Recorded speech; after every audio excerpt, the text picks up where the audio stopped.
सत्संग में जो जीव चल के आते हैं बड़े ही भाग्यशाली, बड़े ही कर्मों वाले होते हैं। सत्संग यहां सच की चाह पैदा हो, यहां दिलो दिमाग में परम पिता परमात्मा की याद आ जाए, ये आभास हो कि हम जिससे बिछुड़ के आए हैं वो परम पिता परमात्मा, वो मालिक, वो दाता रहबर अपना है। इस एहसास के साथ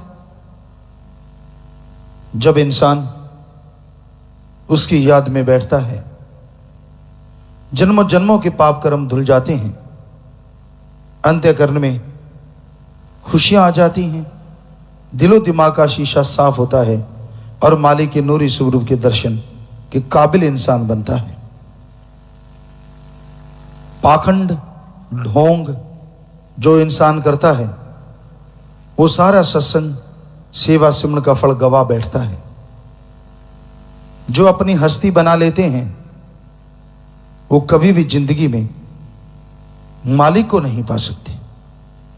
अपनी हस्ती मिटा के मालिक को पाया जा सकता है।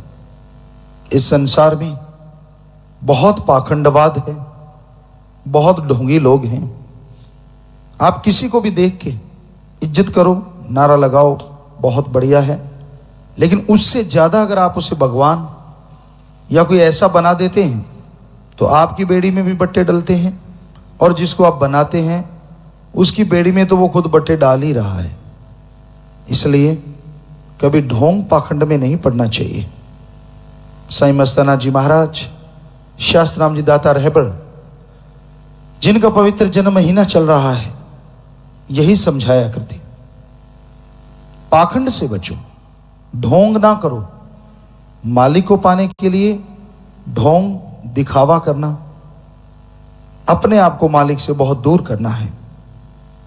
एक एम रखो, एक लक्ष्य रखो कि हमने अपने सतगुरु मौला अल्लाह वाहिगुरु राम को पाना है, बस उसके अलावा आंखों के सामने कोई नहीं आना चाहिए। मतलब ये कि उसके बराबर कोई दूसरा ना हो। पतिव्रता,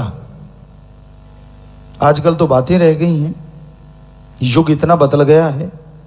पतिव्रता कह लो, पत्नी व्रता कह लो, मतलब एक ही है।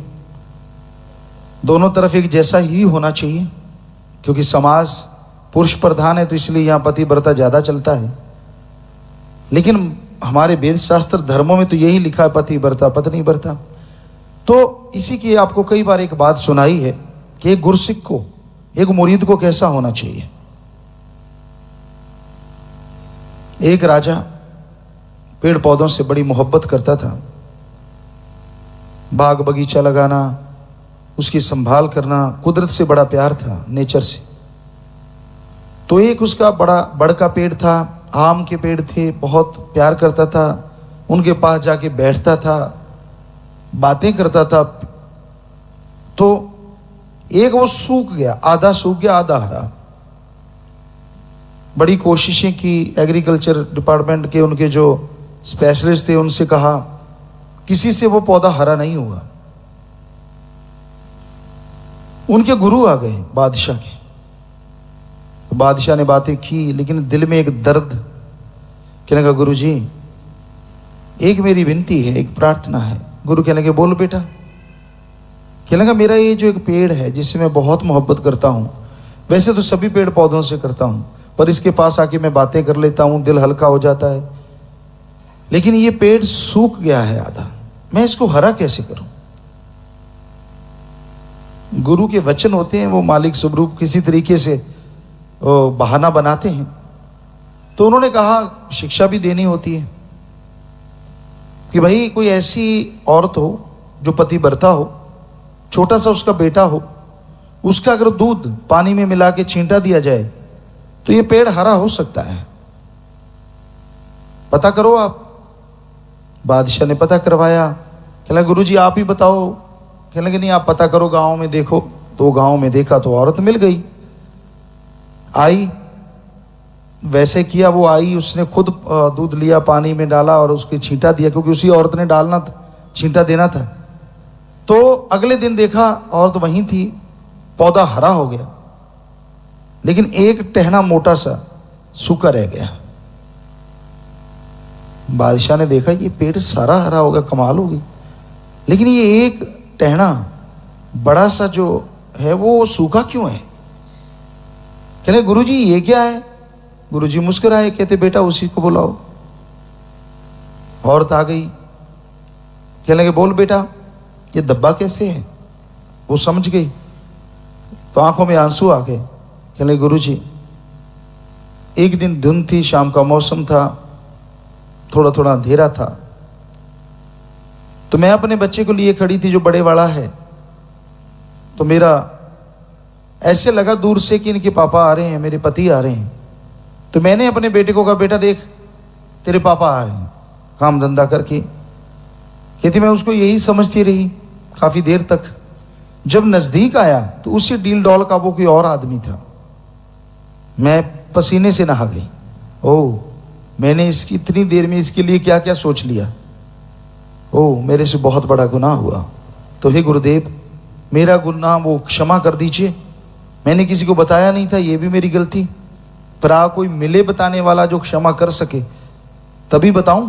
तो आप गुरुदेव हैं, गुरु हैं, चरणों पे ऐसे गिरी, पेड़ पूरा हरा हो गया। उसे मुआफी मिली, क्षमादान मिला। सो कहने का मतलब ये है, पतिव्रता कह लो, पत्नी व्रता कह लो, तो फिर गुरु के लिए, पीर फकीर के लिए क्या ख्याल होना चाहिए, अल्लाह वाहिगुरु राम के लिए कितना दृढ़ यकीन होना चाहिए। ऐसा मुरीद अल्लाह वाहिगुरु राम के लिए ऐसा बन जाए, किसी को आंख के नीचे ना लाओ। कोई है ठीक है, अदब कर दिया, नारा लगा दिया, बस बहुत है। ये ना हो कोई आपको प्रसाद खिलाता फिरे और आप बैठ बैठ के प्रसाद खाते फिरो। वो दिया गया प्रसाद आपको भी नरकों में और उसके लिए भी नरक सेड़ रहा है। ऐसा कर्म करने वाले को कभी चैन नहीं आता, क्योंकि जो खुदी में डूब जाते हैं वो खुदा से दूर हो जाते हैं और जिंदगी की तमाम खुशियां गवा के वो अहंकार में चोर हो जाते हैं। तो ऐसे लोगों की सोबत कभी ना करो। ये ना हो कि आप ये सोचो कि ये तो मालिक का प्यारा है। मालिक का प्यारा वो होता है जो मालिक के लिए तन मन धन कुर्बान करता है और अपनी पहचान बनाता नहीं। ये नहीं होता कि वो अहंकार करे, मैं ये हूं, मैं वो हूं, मैं फलां हूं। वो दीनता, नम्रता, ये तो बेपरवाह साईं जी के असूल हैं। झुक गया सो पा गया, तन गया सो गवा गया। सो किसी से प्रसाद ना लेते फिरो। प्रसाद वो होता है जिसे पूर्ण पीर फकीर अपनी दृष्टि या अपने आशीर्वाद से नवाज दें, या फिर अल्लाह वाहिगुरु खुद हाथ लगा दें। दो ही तरह प्रसाद हो सकता है। और कोई भी आदमी कुछ भी कर ले, प्रसाद नहीं, वो अपने कर्मों का बोझ तो चाहे आपको खिला जाए और आपका खुद उठा जाए, यानी आप भी दुखी और वो भी दुखी। सो ऐसे चक्रों में कभी किसी को नहीं पड़ना चाहिए, चाहे कोई भी क्यों ना हो। साईं मस्ताना जी महाराज कहते कहीं सोने का मस्ताना बन के आ जाए तो भी आंख ना उठाना बरी, क्योंकि आपका गरीब मस्ताना जो आपको दे देगा, सोना तो क्या हीरे मोतियों का मस्ताना भी आपको वो नहीं दे पाएगा। सो ऐसे किसी के पाखंड में मत आइए, दृढ़ यकीन रखिए। दृढ़ यकीन ही मालिक से आपको मिलाएगा, खुशियां दिलाएगा। बाकी किसी की तरफ आंख उठा के भी देखना गुनाह होता है। मतलब गलत निगाह से ना देखिए या उसे भगवान मत बनाइए। वैसे इंसान, हर इंसान के अंदर भगवान होता है, इसमें कोई दो राय नहीं। लेकिन इंसान के कर्म देखो, कर्मों के अनुसार फैसला होता है। तो सच्चे सौदे के मुरीद के लिए साईं मस्ताना जी महाराज ने दीनता की पौड़ी पढ़ाई है। दीनता, नम्रता। जो मालिक से जितना प्यार करेगा उतना ही दीन नम्र रहेगा, झुका रहेगा। झुके से मतलब डरना नहीं, पर दीनता, नम्रता। तो किसी को ये समझ के यार ये तो वो है, यार इसका चलो रख लेते हैं परेशान, यार लिहाज, तो सोच लो, मर्जी आपकी। आपको कर्मों का फल भोगना पड़ेगा और उसको तो भोगना है ही है। सो इसलिए ये गलत है। आप ये पूरा ध्यान रखा करें। आज कलयुग में बड़े ढोंगी, बड़े ढकोसले करने वाले लोग नजर आते हैं, दिखने में भगत और कर्म उनके गिरे हुए होते हैं। सो ऐसे लोगों से बच के रहिए। जरूर ख्याल रखा करें, हम समय समय के अनुसार आपको चिताते रहते हैं, बताते रहते हैं, पर कई लोग ऐसे हैं कि जड़ी होते हैं, उनका दिमाग काम नहीं करता, मानते नहीं। तो भाई पाखंड में मत पड़िए, साईं जी का ये दरबार आपके बाप का दरबार है। आइए, सुमन कीजिए, दीनता नम्रता धारण कीजिए और जो मर्जी ले जाइए। ऐसा है सच्चे मुर्शिद कामिल शाश्वत नाम शाह मस्तान का ये दरबार।